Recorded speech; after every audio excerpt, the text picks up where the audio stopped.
Estudios Bíblicos Logos presenta El misterio de Melquisedec.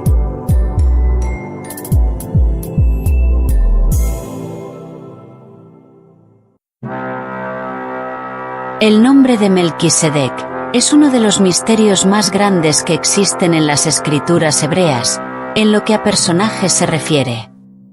Basta con leer la carta a los hebreos para darnos cuenta que ni aun los mismos judíos habían podido descifrar el enigma de tan eminente personaje. ¿Podremos nosotros en este tiempo descubrir el misterio de tan enigmático personaje? Eso está por verse. Por supuesto que en la actualidad, teorías acerca de la figura de Melquisedec es lo que sobra. Y hasta un supuesto libro existe, que según cuentan, lo escribió el mismo Abraham, y que habla acerca del reino de Salem, y de su rey Melquisedec. Pero de una vez digo, que es falso desde la A hasta la Z. Si este supuesto libro existía desde los tiempos de Abraham, ¿cómo es que el escritor de la carta a los hebreos lo desconocía? No solo los cristianos han tratado de darle un sentido explicativo en torno a la figura de tan prominente personaje bíblico, sino que ya de antemano los antiguos judíos lo habían intentado. Son muchas las explicaciones, pero debido a la escasa información aportada por la Biblia, nada se ha podido considerar en concreto. De esta manera, la explicación que se describa aquí con respecto a la figura de Melquisedec, de igual forma, es muy probable que tampoco sea considerada como la más real, por la mayoría de los estudiosos. Y no se les puede juzgar por eso. Pero una cosa podemos garantizar en este estudio, y es que usaremos la poca información suministrada por las antiguas escrituras, para extraer de ellas el máximo provecho, usando la lógica razonable, y colocándolo en un plano más entendible para el lector. Lo primero que haremos es demarcar los extractos bíblicos donde aparece el nombre de este personaje. Y podemos observar que solo aparece reflejado 2 veces en las antiguas escrituras. En el libro del Génesis, capítulo 14, del verso 18 al 20, donde se relata un pequeño extracto de carácter histórico, en el encuentro de Abraham y Melquisedec. Y en el Salmo 110, verso 4, donde solo se le hace mención en relación al real sacerdocio, mas no en su carácter histórico, como el contexto anterior. Por otro lado, en el Nuevo Testamento, el escritor de la carta a los hebreos le hace varias menciones entre los capítulos 5 y 6. No de carácter histórico, sino, solo para citar, lo ya descrito por el rey David en su Salmo 110, sobre el asunto del real sacerdocio. Pero ya en el capítulo 7 de la carta, el autor da una declaración un poco más personal, acerca de lo que él opina sobre esta figura, comparándola con Cristo. ¿Por qué se dice una declaración personal? Porque todo lo mencionado, salvo por lo citado, todo lo demás, no está amparado por la antigua escritura literalmente. Veamos el texto. Sin padre, sin madre, sin genealogía, que ni tiene principio de días, ni fin de vida, sino, hecho semejante al Hijo de Dios, permanece sacerdote para siempre. Decir que este rey Melquisedec no tenía padre, ni madre, ni principio, ni fin de vida, o que fue hecho semejante al Hijo de Dios, no está descrito en la antigua escritura de tal manera, por lo que la hace una declaración, que bien puede haberle sido revelada por el Espíritu Santo, o ser una simple deducción, sobre lo que él entiende de este personaje con respecto a Jesús, el Hijo de Dios. Nosotros sabemos perfectamente, que lo que nos declara el autor de la carta a los hebreos, tiene sentido y lógica. Y tomando en cuenta estas declaraciones, trataremos de darle una explicación a la figura real de este tan enigmático personaje. La antigua escritura nos presenta a Melquisedec como rey de Salem, y como sacerdote del Dios Altísimo. Y desde aquí, podemos empezar a realizar nuestro estudio. Tenemos, por ejemplo, que jamás encontraremos en la Biblia otro caso similar, donde una persona ejerciera ambos cargos, rey y sacerdote al mismo tiempo. Es por eso que Melquisedec representa el real sacerdocio. Melquisedec como rey. La Biblia lo menciona como rey de Salem, y existe un pequeño detalle con esto, ya que Salem es una palabra hebrea que proviene de la palabra Shalom, que significa paz. En tiempos de Abraham, el idioma hebreo era desconocido para los cananeos, quienes eran los que dominaban toda esa tierra, distribuida entre los fereceos, jebuseos, amorreos, filisteos, gergeseos, eteos, entre otros. Todas estas tribus eran descendientes de Canaán, hijo de Cam, hijo de Noé. Por tanto, es imposible que entre estas ciudades cananeas exista una ciudad con nombre hebreo, ya que este idioma era exclusivo de la descendencia semita, no camita. Sabemos que esta Salem, de la cual se refiere la Sagrada Escritura, es la misma que más tarde será conocida como Jerusalén, que también es un nombre hebreo, que significa ciudad de paz. Por tanto, ¿cómo es que entre las tierras dominadas por los jebuseos exista una ciudad con nombre hebreo? La respuesta está en que en los tiempos de Abraham no existía el reino de Salem como tal. Para los tiempos de Abraham, ese territorio solo se le menciona como tierras de Moría, tal y como se expresa en el libro del Génesis, capítulo 22, verso 2.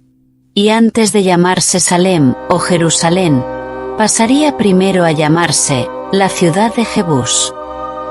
Luego entonces, ¿por qué se le menciona a Melquisedec como rey de Salem? El misterio del asunto está en que, si bien es cierto que la existencia de Melquisedec es 100% real, su presencia es más que todo simbólica. Un hecho, con sentido netamente espiritual, en relación al nombre con que sería bautizada esa tierra, siglos más tarde. Incluyendo lo del pan y el vino. Un espejo de lo que había de venir.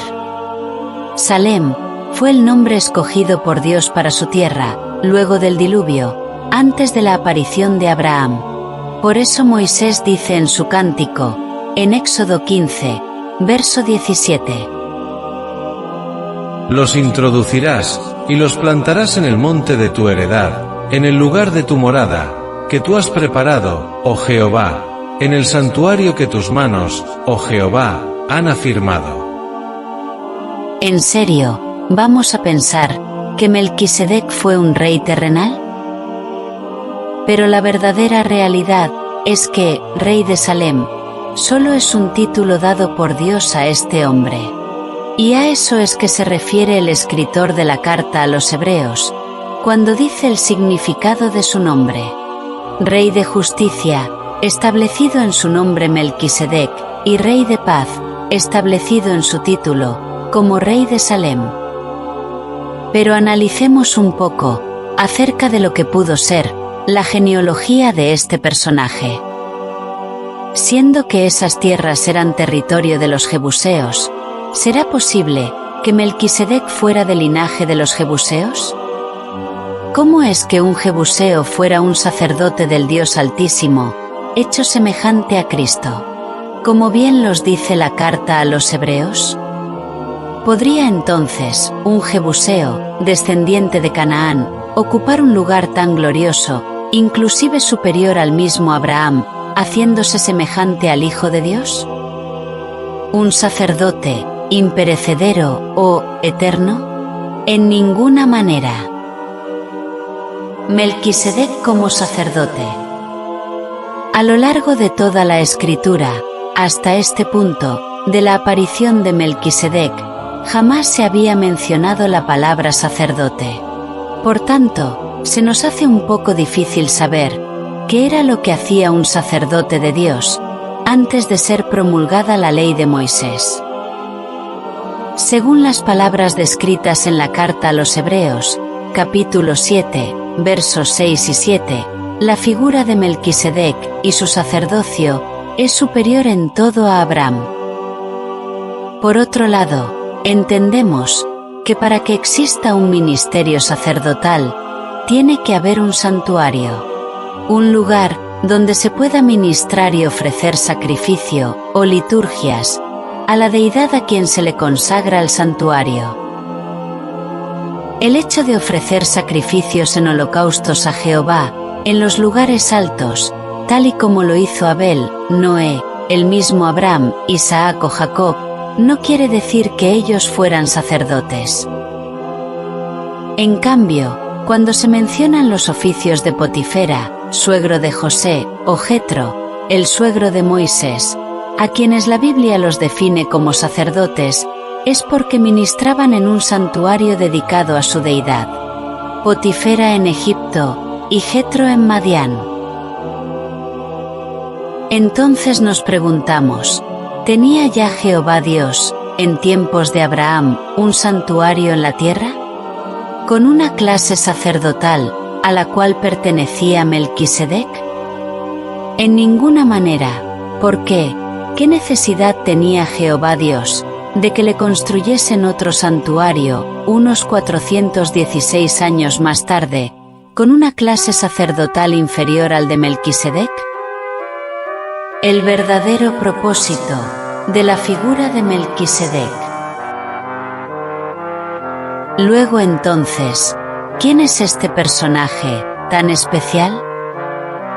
Lo primero que debemos hacer es interpretar adecuadamente las palabras del autor de la carta a los Hebreos, cuando dice que no tenía genealogía alguna, sin padre, ni madre, ni principio, ni fin.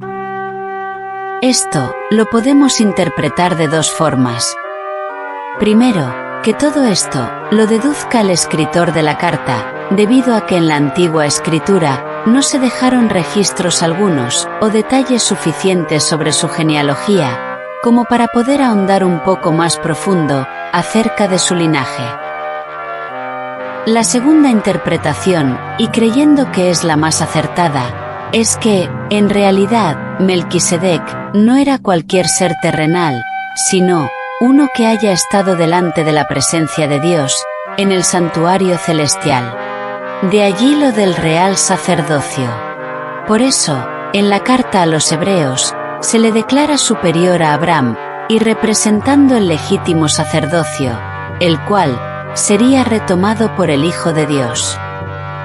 De allí las palabras, de ser semejante al Hijo de Dios, ya que, al igual que Jesús, aunque fueron figuras humanas, fueron enviados desde el reino de los cielos. Ahora bien, de Jesús lo podemos entender, porque es el Hijo de Dios. Pero, ¿cómo puede ser que ocurra con un hombre de naturaleza humana? ¿Puede esto ser posible? La respuesta es afirmativa, porque, de hecho, esto ocurrió en dos ocasiones. Melquisedec es un personaje del cual se escribió muy poco, ya que su identidad es un misterio, aún hasta para los propios judíos. Existe otro personaje, mucho más antiguo que Abraham, e inclusive, que el mismo Noé, que también resultó ser un misterio en la Biblia. Su nombre fue Enoc. Al igual que Melquisedec, de Enoc es nada lo que se conoce en la Biblia, salvo por un libro que lleva su nombre, que no se sabe ni quién fue su autor. ¿Y qué es lo que por medio de la Biblia sabemos de Enoc? Lo único que podemos saber de este personaje, por medio de las Santas Escrituras, es que fue llevado por Dios hacia su reino, sin ver muerte, a la edad de 365 años. Y se ha preguntado, ¿con qué propósito? Prestemos atención a lo siguiente. Solo 4 humanos han sido arrebatados de los lazos de la muerte, aquí en la tierra. Enoc, Moisés, Elías y Jesús. Todos ellos con un firme propósito de parte de Dios, para regresar a la tierra con una misión.